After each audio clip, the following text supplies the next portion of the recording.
Welcome back to Secrets of the East, the Kyuk Yurok revelations.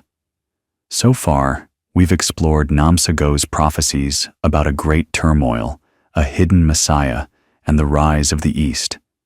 But today, we step into one of the most cryptic and debated parts of Kyuk Yurok, a section that appears to predict the fall of empires, especially the story of Japan, the colonization of Korea, and the long shadow of war that still lingers over Asia.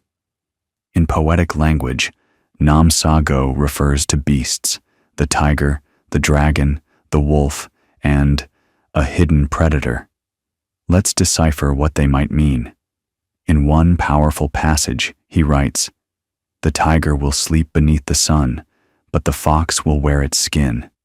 The plum blossom will turn red, and blood will fill the stream." What does this mean? Let's break it down. Tiger, often interpreted as Korea. In East Asian culture, the tiger symbolizes bravery, strength, and the spirit of the Korean people. Sleep beneath the sun could represent a period of peace, vulnerability, or naivety. The fox wears its skin. A deceptive force takes over the tiger's identity. Many see this as Japanese colonization, a period when Korea lost its sovereignty, culture, and voice. Plum blossom turns red. The plum blossom is a national symbol of Japan. Turning red may symbolize bloodshed or aggression. Blood fills the stream, a clear image of violence, war, and suffering.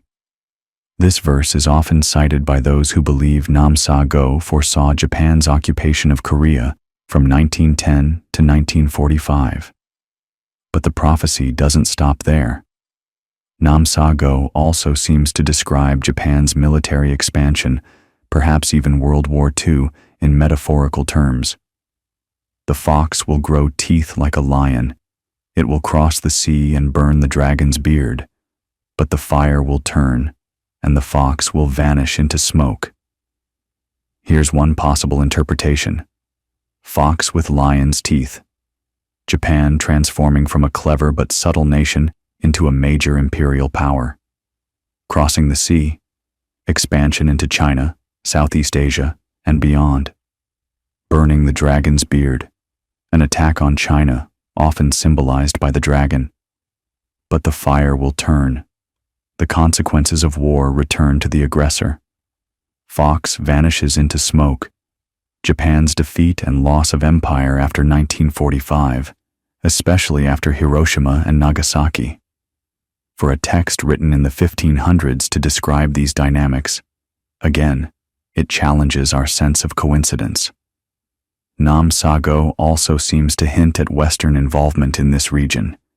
He writes, "The eagle will dance above the fox. The iron ships will split the waves. The tiger shall rise again, but its stripes will change." Interpreters suggest eagle, often seen as the United States. Iron ships, Western naval forces, perhaps during World War II or the Korean War.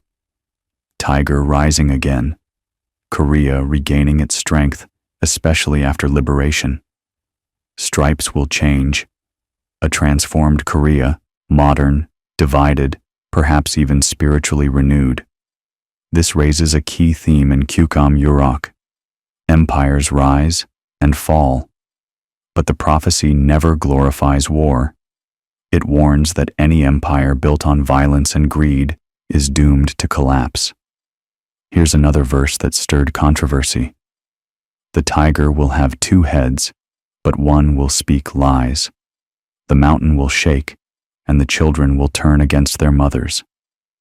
Some believe this refers to the division of Korea into North and South. Two heads, two governments, two ideologies. One speaks lies, possibly referring to one side's betrayal of truth or the people. Mountain shakes, conflict, perhaps war. Children against mothers. Social breakdown, even civil war. This passage leads directly into Namsago's vision of a divided world and a coming reunion. But it's important to note, While he speaks of judgment and collapse, he always points toward restoration. So what do we make of this? Did Namsago really predict Japan's colonization of Korea, the outbreak of World War II in the East, the division of Korea, and the shifting global powers in Asia? If so, how? We'll never know for sure. But one thing is clear. Kyuk Yurok isn't just a collection of mystical poetry. It's a layered mirror, reflecting ancient wisdom, spiritual vision, and, somehow, modern history.